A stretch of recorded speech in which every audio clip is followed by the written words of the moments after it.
Hello, welcome to our 36th episode of Tuesday Tales of Terror. I am your host, Collie Mortwood, and we are actually live, and that is really great. Okay, wonderful. I'm a real person. Can you? I hope everyone's had a great week. Happy Ostara! It is the first day of spring in the northern hemisphere, or yesterday was. It's new moon in Aries, so a lot of new intentions. Oh no! Oh, there it is. I thought we dropped our bookmark for a second. I was about to have a moment. So yeah, yesterday was really beautiful, so I did get outside today. It has been rainy and gross all day, so I haven't left the house once today, but can you tell? Shh, shh, shh. We're fine. We're fine. Okay, let's get started. I feel like this is doing that thing where it's not focusing again. So we are reading Neil Gaiman's The Graveyard Book, and it isn't focusing, and maybe it's because of my internet connection. You're just gonna have to listen to the soothing sounds of my voice, and maybe it being blurry is better. Um, Let us begin. So the ghosts have been uh, cleaning up their graves, their tombs, and they've all been kind of hinting about this thing called the macabre, right? And they're all singing this like strange little ditty that has apparently many different verses about the macabre, and Bod has asked a couple times, and everyone's being very mysterious about it. So that's where we are. Silas, what's a macabre? Silas's eyes raised and his head tipped to one side. Where did you hear about that? Everyone in the graveyard is talking about it. I think it's something that happens tomorrow night. What's a macabre? It's a dance, said Silas.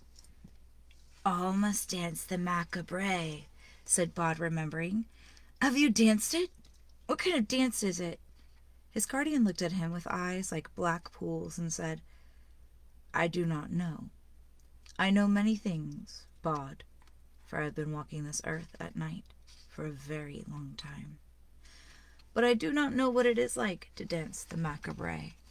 You must be alive, or you must be dead to dance it. And I am neither. Oh, Silas, you're so mysterious. Bod shivered. He wanted to embrace his guardian, to hold him and tell him that he would never desert him, but the action was unthinkable. He could no more hug Silas than he could hold a moonbeam, not because his guardian was insubstantial, but because it would be wrong. There were people you could hug, and then there was Silas. His guardian inspected Bod thoughtfully, a boy in his new clothes. You'll do, he said. Now, you look like you've lived outside the graveyard all your life. Bod smiled proudly. Then the smile stopped, and he looked grave once again. He said, But you'll always be here, Silas, won't you? And I won't ever have to leave if I don't want to. Everything in its season, said Silas, and he said no more that night. Remember when we got carried off by goblins? I wonder what else is going to happen with that. Bod woke early the next day when the sun was a silver coin high in the gray winter sky. It was too easy to sleep through the hours of daylight, to spend all his winter in one long night and never see the sun. And so each night before he slept, he would promise himself that he would wake in daylight and leave the Owens' cozy tomb. There was a strange scent in the air, sharp and floral. Bod followed it up the hill to the Egyptian walk, where the winter ivy hung in green tumbles, an evergreen tangle that hid the mock Egyptian walls and statues and hieroglyphs. The perfume was heaviest there, and for a moment Bod wondered if snow might have fallen, for there were white clusters on the greenery. Bod examined the cluster more closely. It was made of small 5-petaled flowers, and he had just put his head in to sniff the perfume when he heard footsteps coming up the path. Bod faded into the ivy and watched. 3 men and a woman, all alive, came up the path into the Egyptian walk. The woman had an ornate chain around her neck. "Is this it?" she asked. "Yes, Mrs. Carraway," said one of the men, chubby and white-haired and short of breath. Like each of the men, he carried a large, empty wicker basket. She seemed both vague and puzzled. "Well, if you say so," she said, "but I cannot say that I understand it." She looked up at the flowers. "What do I do now?" The smallest of the men reached into his wicker basket and brought out a tarnished pair of silver scissors. "The scissors, Lady Mayoress," he said. She took the scissors from him and began to cut the clumps of blossom, and she and the 3 men started to fill the baskets with the flowers. "This is," said Mrs. Carraway, the Lady Mayoress, after a little while, "perfectly ridiculous." "It is," said the fat man, "a tradition." "Perfectly ridiculous," said Mrs. Carraway, but she continued to cut the white blossoms and drop them into the wicker baskets. When they had filled the first basket, she asked, "Isn't that enough?" "We need to fill all 4 baskets," said the smaller man, "and then distribute a flower to everyone in the old town." "And what kind of tradition is that?" said Mrs. Carraway.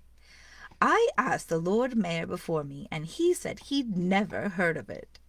Then she said, "Do you get a feeling someone's watching us?" "What?"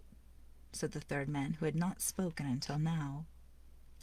He had a beard and a turban and 2 wicker baskets. A young woman... Where are we going? "Ghosts, you mean?" "I do not believe in ghosts." "Not ghosts," said Mrs. Carraway. "Just a feeling like someone is looking."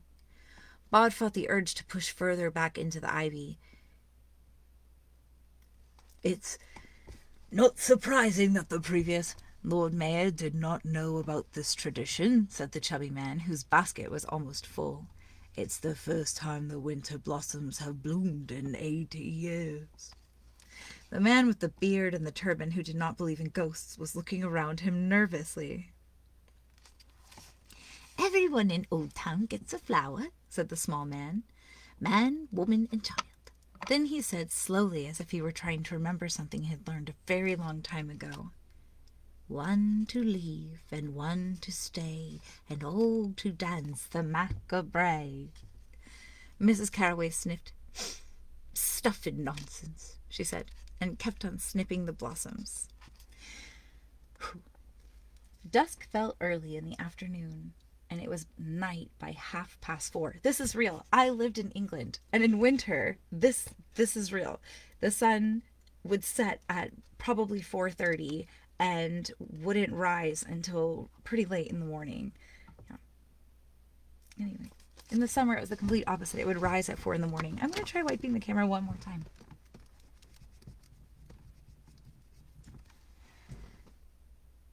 I think that's the best it's going to get. Let's keep going. Dusk fell early in the afternoon, and it was night by 4:30. Bod wandered the paths of the graveyard, looking for someone to talk to, but there was no one about. He walked down to the potter's field to see if Liza Hempstock was about, but found no one there. He went back to the Owens' tomb, but found it also deserted. Neither his father nor Mistress Owens was anywhere to be seen. Panic started then, a low-level panic. It was the first time in his 10 years that Bod could remember feeling abandoned in the place he had always thought of as his home. He ran down the hill to the old chapel where he waited for Silas. Silas did not come. Perhaps I missed him, thought Bod, but he did not believe this. He walked up the hill to the very top and looked out. He walked up The stars hung in the chilly sky, while the patterned lights of the city spread below him, street lights and car headlights and things in motion. He walked slowly down from the hill until he reached the graveyard's main gates, and he stopped there. He could hear music. Bod had listened to all kinds of music. The sweet chimes of the ice cream van, the songs that played on workmen's radios, the tunes that Clarity Jake played the dead on his dusty fiddle. But he had never heard anything like this before. A series of deep swells, like the music at the beginning of something, a prelude, perhaps, or an overture. How does Bod know these words?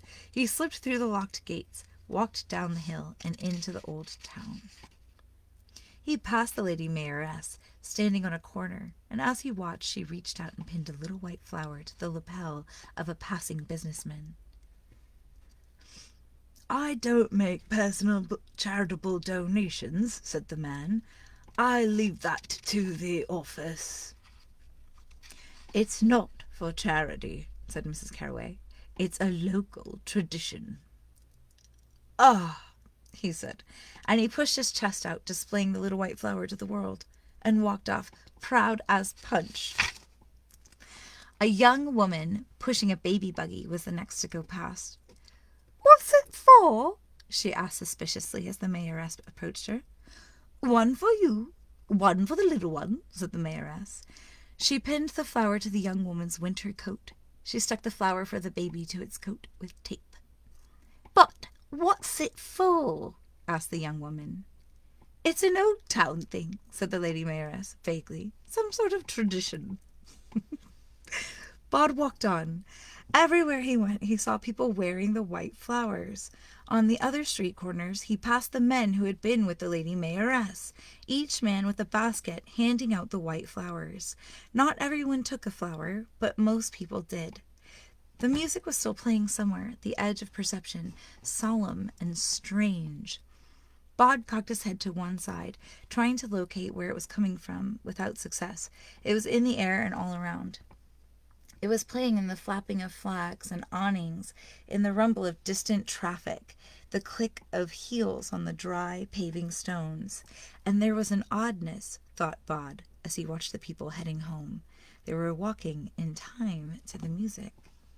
The man with the beard and the turban was almost out of flowers. Bod walked over to him. "Excuse me," said Bod. The man started. "Oh, I did not see you," he said accusingly. "Sorry," said Bod. "Can I have a flower as well?" The man with the turban looked at Bod with suspicion. "Do you live around here?" he asked. "Oh, yes," said Bod. The man passed Bod a white flower. Bod took it, then said, "Ow!" as something stabbed into the base of his thumb. "You pin it to your coat," said the man. "Watch out for the pin." A bead of crimson was coming up on Bod's thumb. He sucked at it while the man pinned the flower to Bod's sweater. "Never seen you around here," he told Bod. "I live here all right," said Bod. "What are the flowers for?" "There's a tradition in the old town," said the man, "before the city grew up around it. When the winter flowers bloom in the graveyard on the hill, they're cut and given out to everybody. Man, woman, young, old, rich, poor. And yet you're not wanting to give it to Bod because you're not convinced that he lives in the town. Okay, sir." The music was louder now. Bod wondered if he could hear it better because he was wearing the flower. He could make out a beat like distant drums and a skirling, hesitant melody that made him want to pick up his heels and march in time to the sound. Bod had never walked anywhere as a sightseer before. He had forgotten the prohibitions on leaving the graveyard, forgotten that tonight in the graveyard on the hill, the dead were no longer in their places. All that he thought of was the old town, and he trotted through it down to the municipal gardens in front of the old town hall, which was now a museum and tourist information center, the town hall itself having moved into much more imposing, if newer and duller, offices halfway across the city. There were already people around, wandering the municipal gardens, now in midwinter little more than a large grassy field, with here and there some steps, a shrub, or a statue. Bod listened to the music, entranced. There were people trickling into the square in ones and twos, in families or alone.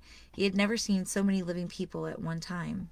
There must have been hundreds of them, all of them breathing, each of them as alive as he was, each with a white flower.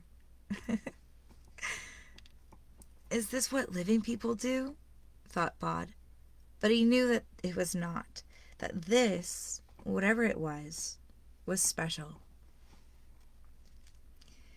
The young woman he had seen earlier pushing a baby buggy stood beside him, holding her baby, swaying her head to the music. How long does the music go on for? Bod asked her, but she said nothing, just swayed and smiled.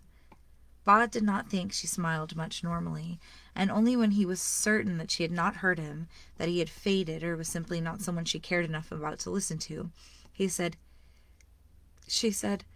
Blimneck, it's like Christmases. She said it like a woman in a dream, as if she was seeing herself from the outside. In the same not really there tone of voice, she said, Puts me in mind of me grand sister, Aunt Clara. The night before Christmas we'd go to her, after me gran passed away, and she'd play music on her old piano, and she'd sing sometimes, and we'd eat chocolates and nuts, and I can't remember any of the songs she sung, but that music, it's like all of them songs playing at once. The baby seemed asleep with its head on her shoulder, but even the baby was swaying its hand gently in time to the music. And then the music stopped, and there was silence in the square, a muffled silence, like the silence of falling snow, all noise swallowed by the night and bodies in the square.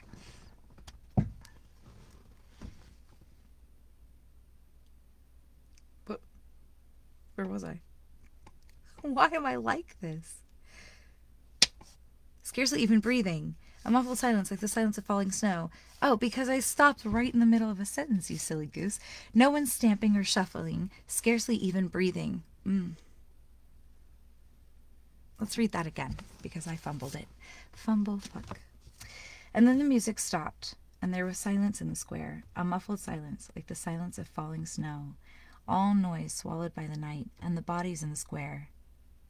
No one stamping or shuffling, scarcely even breathing. A clock began to strike somewhere close at hand, the chimes of midnight, and they came. They walked down the hill in a slow procession, all stepping gravely, all in time, filling the road, 5 abreast. Bod knew them, or knew most of them.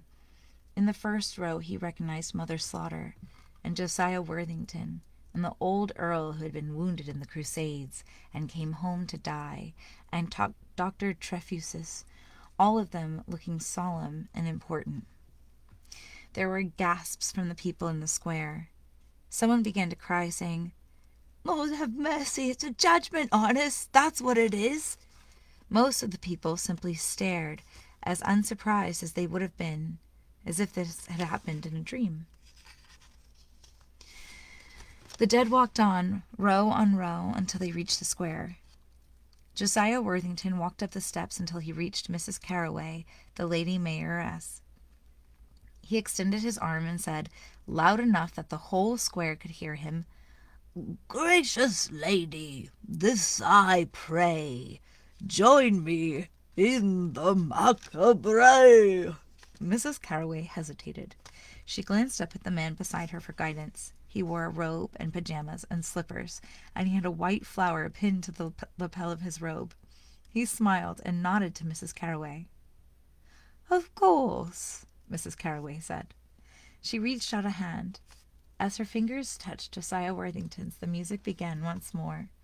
If the music Bod had heard until then was a prelude, it was a prelude no longer. This was the music they had all come to hear, a melody that plucked at their feet and fingers. They took hands, the living with the dead, and they began to dance.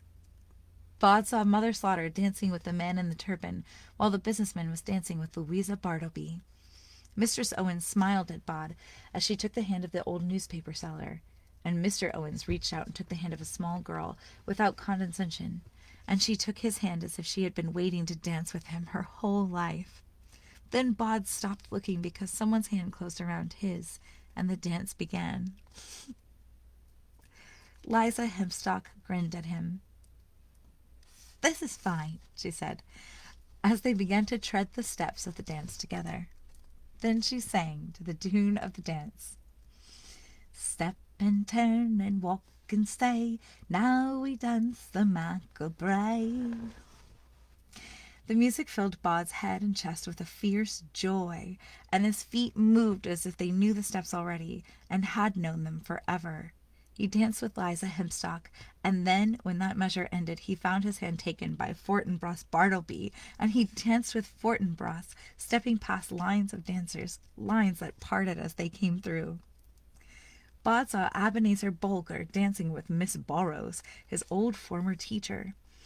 He saw the living dancing with the dead, and the one-on-one dances became long lines of people stepping together in unison, walking and kicking. La, la, la, oomp! La, la, la, oomp! A line dance that had been ancient 1,000 years before. Now he was in the line beside Liza Hempstock. He said, "Where does the music come from?" She shrugged. "Who's making all this happen?" "It always happens," she told him. "The living may not remember, but we always do." And she broke off, excited. "Look!" Bod had never seen a real horse before, only in the pages of picture books, but the white horse that clopped down the street towards them was nothing like the horses he had imagined.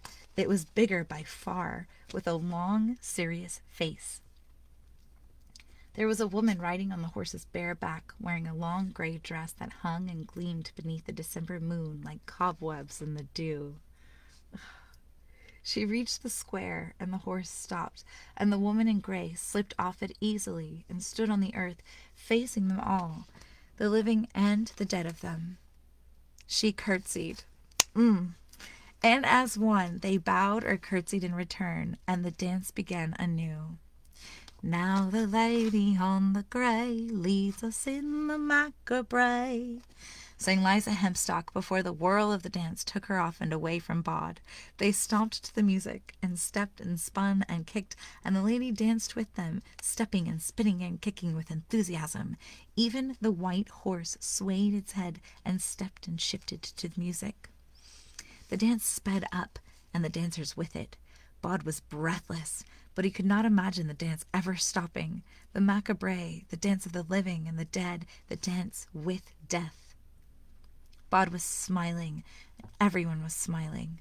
He caught sight of the lady in the gray dress from time to time as he spun and stomped his way across the municipal gardens.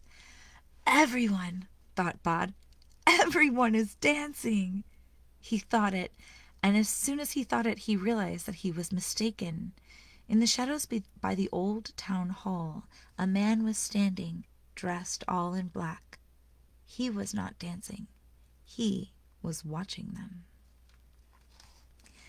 Bod wondered if it was longing that he saw in Silas's face, or sorrow, or something else, but his guardian's face was unreadable. He called out, "Silas!" hoping to make his guardian come to them, to join the dance, to have the fun they were having. But when he heard his name, Silas stepped back into the shadows and was lost to sight. "Last dance!"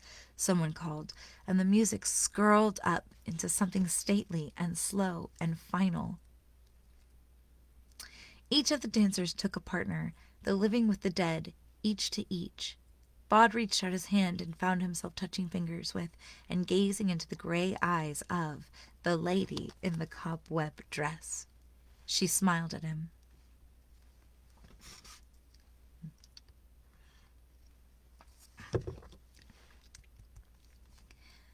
"Hello, Bod," she said. "Hello," he said as he danced with her. "I don't know your name." "Names aren't really important," she said. "I love your horse. He's so big. I never knew horses could be that big." "He is gentle enough to bear the mightiest of you away on his broad back, and strong enough for the smallest of you as well." "Can I ride him?" asked Bod. "One day," she told him, and her cobweb skirts shimmered. "One day, everybody does." "Promise?" "I promise." And with that, the dance was done. Bod bowed low to his dancing partner, and then, and only then, did he feel exhausted, feel as if he had been dancing for hour after hour. He could feel all his muscles aching and protesting. He was out of breath. A clock somewhere began to strike the hour, and Bod counted along with it. 12 chimes. He wondered if they had been dancing for 12 hours, or 24, or for no time at all. He straightened up and looked around him. The dead had gone, and the lady on the gray. Only the living remained, and they were beginning to make their way home, leaving the town square sleepily, stiffly, like people who had awakened from a deep sleep, walking without truly waking. The town square was covered with tiny white flowers. It looked as if there had been a wedding. Bod woke the next afternoon in the Owens' tomb feeling like he knew a huge secret, that he had done something important and was burning to talk about it. When Mistress Owens got up, Bod said, "That was amazing last night." Mistress Owens said, "Oh, yes." "We danced," said Bod, "all of us, down in the old town." "Did we indeed?" said Mistress Owens, with a snort. "Dancing, is it? And you know you aren't allowed down into the town." Bod knew better than to even try to talk to his mother when she was in this kind of mood. He slipped out of the tomb into the gathering dusk. He walked up the hill to the black obelisk, and Josiah Worthington's stone, where there was a natural amphitheater, and he could look out at the old town and at the lights of the city around it. Josiah Worthington was standing beside him. Bod said, "You began the dance with the mayor. You danced with her." Josiah Worthington looked at him and said nothing. "You did," said Bod. Josiah Worthington said, "The dead and the living do not mingle, boy. We are no longer part of their world. They are no part of ours. If it happened that we danced the dance macabre with them, the dance of death, then we would not speak of it, and we certainly would not speak of it to the living." Okay, I swear this entire time I have not been pronouncing macabre incorrectly. It's spelled macabre. But he just pronounced it danse macabre because he spelled it that way. I just wanted to clarify. "But I'm one of you." "Not yet, boy. Not for a lifetime." And Bod realized why he had danced as one of the living, and not as one of the crew that had walked down the hill. And he said only, "I see, I think." He went down the hill at a run, a 10-year-old boy in a hurry, going so fast he almost tripped over Digby Pool.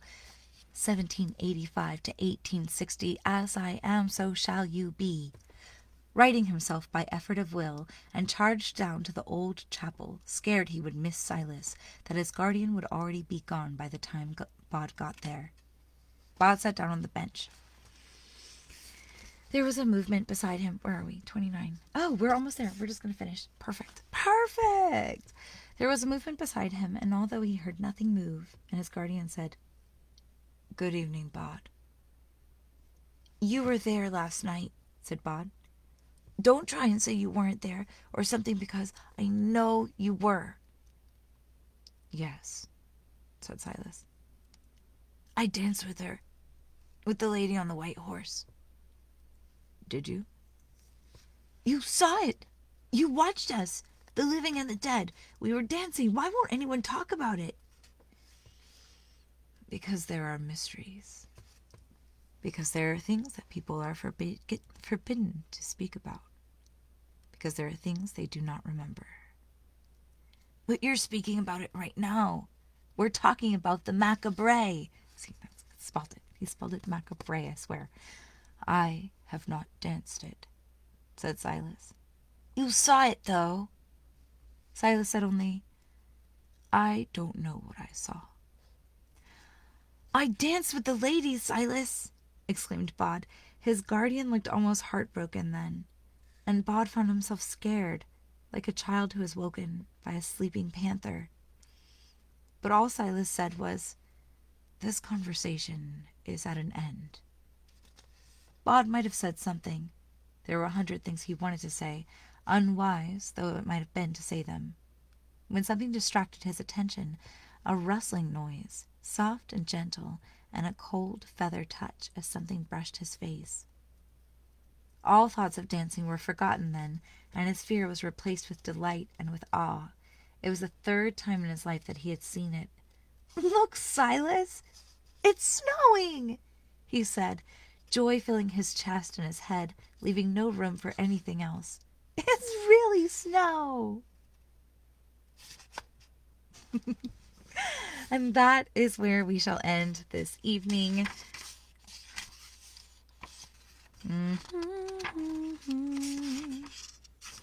Perfect. I'm excited to pick this up again next week.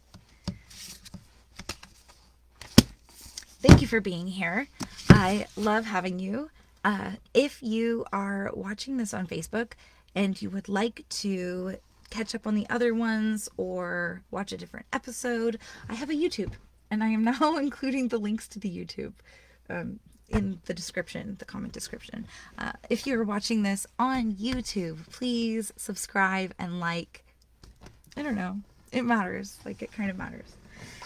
Does it matter? Maybe not. Anyway, that's where you can find the videos. Happy Ostara. Happy new moon. It's spring. Things are looking up. Days are getting longer, and I hope that you're feeling it. I love you. Stay spooky, right? Love you. Peace, love. Get weird. Get out of here.